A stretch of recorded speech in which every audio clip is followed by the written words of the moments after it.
Hey everyone, thanks for joining us today. We're going to let everyone kind of filter in before we get started. So give us a few minutes and we'll start talking about CALGreen.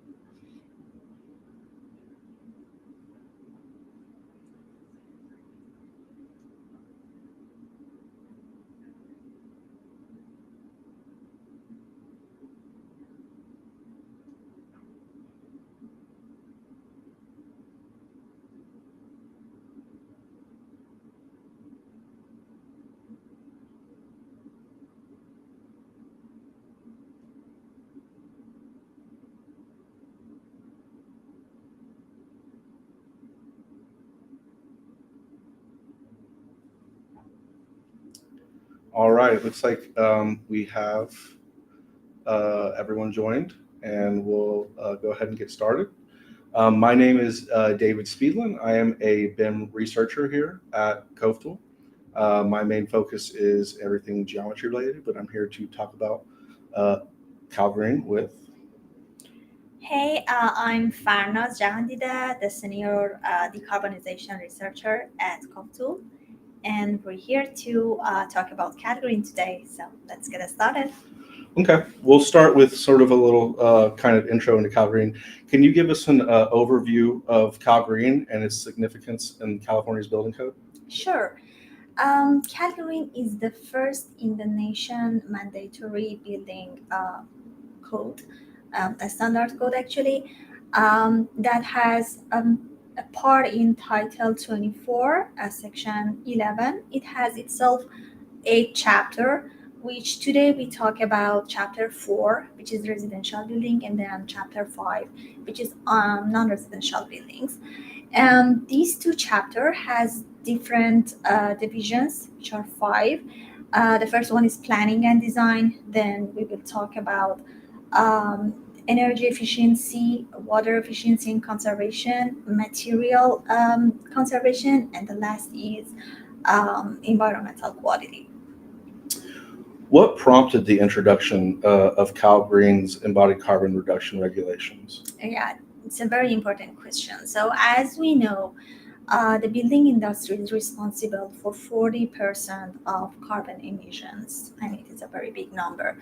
And by increasing the population, so there is more need for building new constructions, and of course, consequently, we will have more CO2 emission. So, it is very important to address this concern promptly.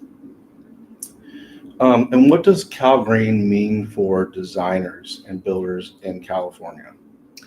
Well, CalGreen for designers and builders means that they must adopt sustainable practices. Also, they need to follow strict green building standard codes and keep tracking to prove it. It is not just for following the regulation, the legal regulation, but also it is important to improve the environment, and also it will help them to be competitive in the market. Yeah, this is the way that they should follow the regulation. So they, in essence, have to submit this information when they go in to build a building. This is something they would submit to the city officials. Yes, actually, for any new construction or any addition or alternation, they're supposed to prepare their documentation to be compliant with the category. Got it. So let's talk about embodied carbon a little bit more. What is embodied carbon? I think it's kind of good to explain that, and why is it important to address it in construction and specifically building materials? Mhm. So to answer this question, embodied carbon is the total amount of CO2 emission that comes from extraction raw materials, production, and also transportation from the manufacturing side to the building side and the construction phase. So I can say that it is a kind of emission that will produce even the building wants to be occupied. Awesome. And that's A1 through A3, correct? Um, Basically, yes, it is A1 to A3. Yeah. And how does embodied carbon impact the overall carbon footprint of buildings? This is a very good and important question. As I mentioned, embodied carbon has a very big and significant portion of whole building life cycle assessment emission. That's why we should address that. And recently, all the new building standards are focusing on embodied carbon because it has the biggest portion. Previously, the operational carbon was most important one, but nowadays everyone just caring about the embodied carbon. That's good to know. And are there any specific requirements, or what are the specific requirements under CALGreen for reducing embodied carbon? Well, there is different steps that I need to talk about those, but as our time is a limit, I just briefly mention about those. So there is 3 different paths for CALGreen, which the first one is about reuse. In this path, the focus is on reusing the other part of the building, which is very important actually. 45% of previous material like enclosure and construction supposed to be used for the new construction. The second path is whole building life cycle assessment, which focus on 10% reduction of embodied carbon. And the last one is prescriptive one, which has 45% reuse and also 15% for reduction, embodied carbon reduction. Got you. So, okay, 45% of the building Yes. is reused. Got you. So builders and designers should follow one of these paths to be compliant with the CAG. Got you. So what steps should people take, I guess, outside of kind of designers and builders, to comply with CALGreen's embodied carbon reduction regulations? Yeah. The first step is make their own decision which path is the most relevant one to their project. Then they should start to prepare documentations and filling the forms. There are many checklists that they should fill those checklists and forms based on the requirement that they need. Also, they need to find a reliable sustainability firm to help them to get a result for their energy consumption and also embodied carbon. Then after they collect all their data, they are ready to submit their document to be compliant with CALGreen. And you mentioned specifically, firms who kind of specialize. Are there any specific resources, maybe, ones more important than others that are available to help with compliance? Yes, there are many resources and tools that people can use them, but my suggestion is the one which has equipped with knowledgeable and experienced people, which CoveTool is one of those. Yes, CoveTool is able to prepare a documentation for people that are wants to get the compliance, and also work on their whole building life cycle assessment, get a result for them, and also we are able to have different scenarios to find the best material and best way to reduce the embodied carbon. You mentioned LCA a couple times. So life cycle assessment, what is the link between LCA and CALGreen? Yes, this is a very good question. Life cycle is about all environmental impact in a whole building life cycle assessment. I'm talking about any environmental impact like acidification, eutrophication, toxicity, these kind of things. But in CALGreen, the focus is on whole building life cycle assessment, which the focus is only on embodied carbon and greenhouse gas emissions. Got you. Okay. What types of buildings are affected, and what are the major differences? Yes. So There are two categories. We have residential and non-residential building. So all residential building plus all non-residential building, including commercial building, which are 100,000 square feet and more, Mhm. and also schools, which are over 50,000 square feet, are included in this category that they must be comply with CALGreen code. Oh, so those are the building types that must comply with. Yes. Oh, so Yeah. it's not. It doesn't extend to maybe like hospitals. No, Yeah, I got you. exactly. Okay. Because there is three different way for being complied. The first one is mandatory phase, which every building that I mentioned Mhm. must be complied with that. Also, we have two other tiers, tier one and tier two. Tier one is known as mandatory plus. So it means it is a bit over the standards that mandatory required. And then we have tier two, which is something like tier one plus. Again, Got have you. more requirements. And for those tiers, is who sets? Is that a personal decision on how you which tier you meet, or is that a requirement set by somebody else? No. It is set by the CALGreen, but Got it is you. not mandatory. It is Got optional. Got you. So, what are the expected benefits of adhering to these new regulations for the environment and for the construction industry? Yes, for the environment, there are benefits like when we have less greenhouse gas emissions, so the climate will be safer, and there's a very good way to combat with climate change. Mm-hmm.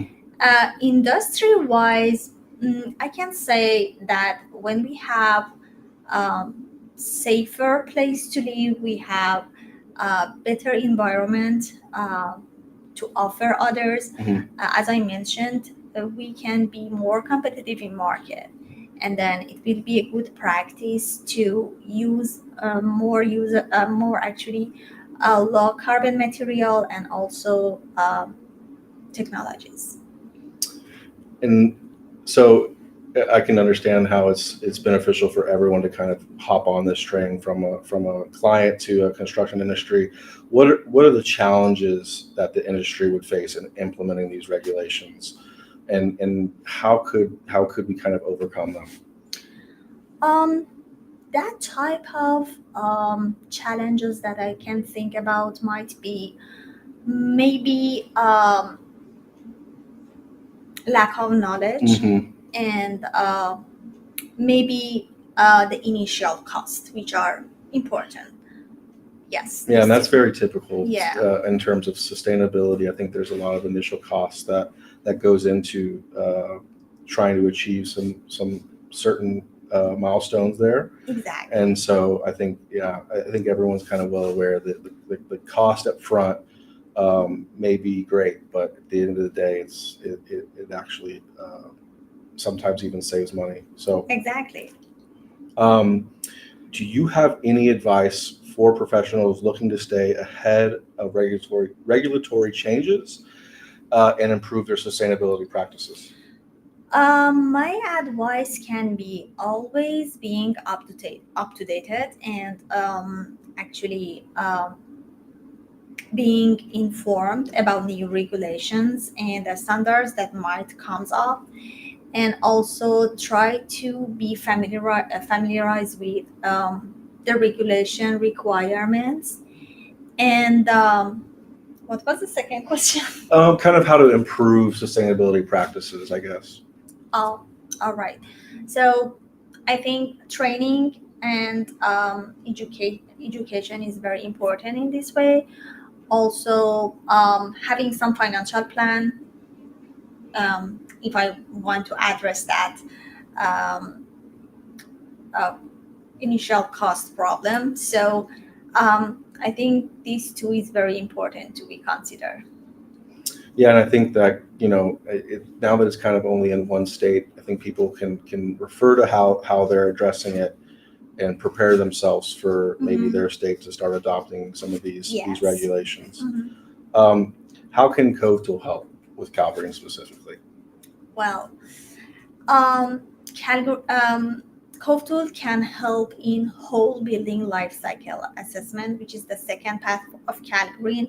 Of course, um, Cove tool will be able to analyze the embodied carbon emission of a whole life cycle of a building. Also, we will be able to help for documentation, filling the form, checklist, and also trying to have different analyses in different scenarios to help people to pick the best option and also make the best decision.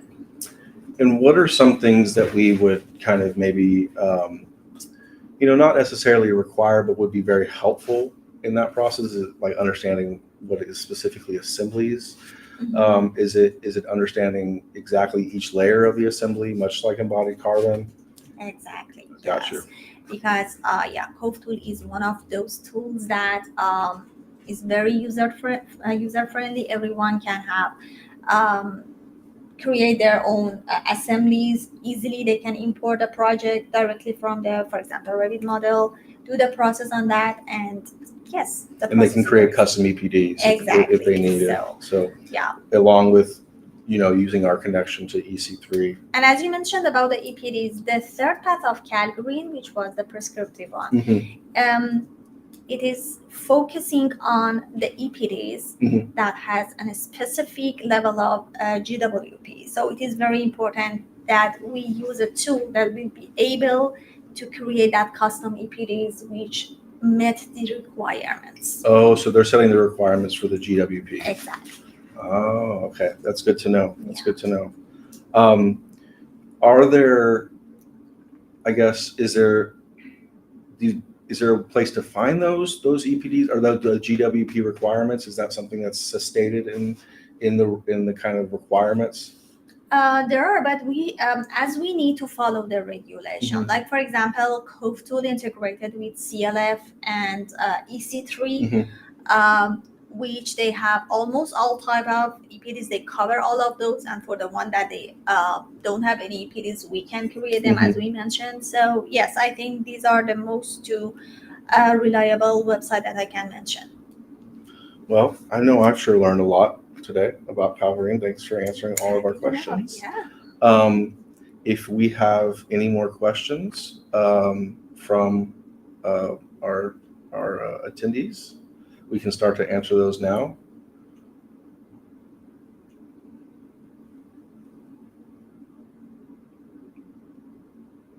We'll wait a minute, see if anybody has any more questions, and otherwise we can wrap up here and talk about CALGreen another day.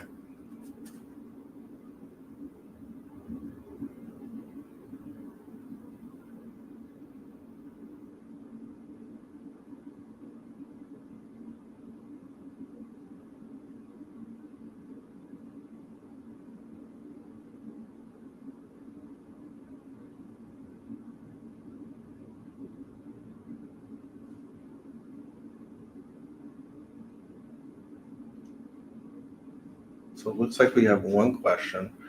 How can I ensure my projects are compliant? Well, after somebody prepared all the documents and aligned with a report, Mhm. and after they submit it for getting the compliance, if there is any necessary change or um, modification, they will return the document and give you comments that, for example, this part of documentation needs to be changed or more be completed, something like that. And then you can resubmit your documents if it is necessary. And after that, you will get a certificate which is showing your building is comply with CALGreen. So a reviewer will get back just like normal building IBC, building permit stuff, and they'll get back to you as a different sort of review. It is kind of like other building standard codes, but the big difference is that CALGreen is totally free. Yeah. For example, LEED is not free, Right. but CALGreen is completely free. Oh, I didn't know that. Okay. Yeah.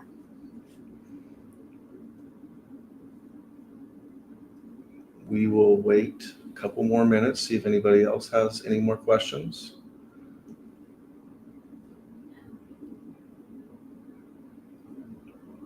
question. I remember the EPD pathway requires a max threshold of 175. I'm not sure.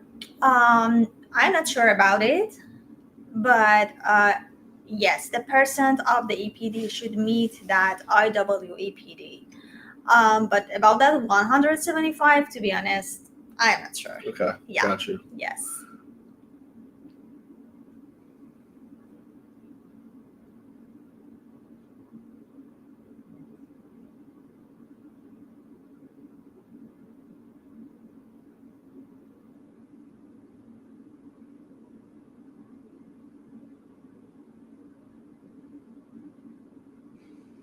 So if we don't have any, oh, looks like we There's just, another question.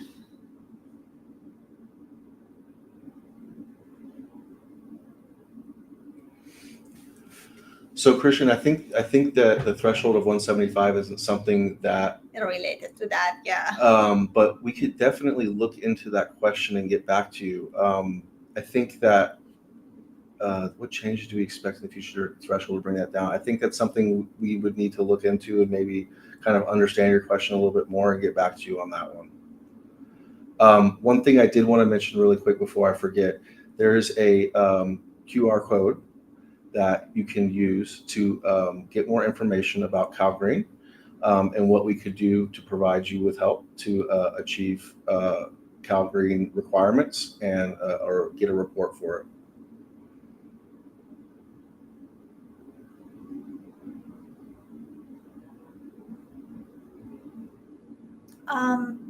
About this question, this is maybe my last comment.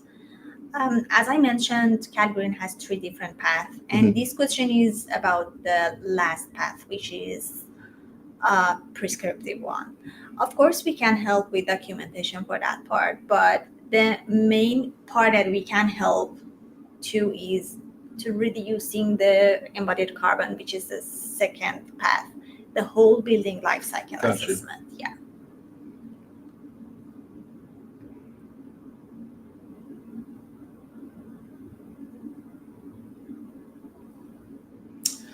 Well, if we don't have any more questions, I think we'll wrap it up here. Thanks for joining.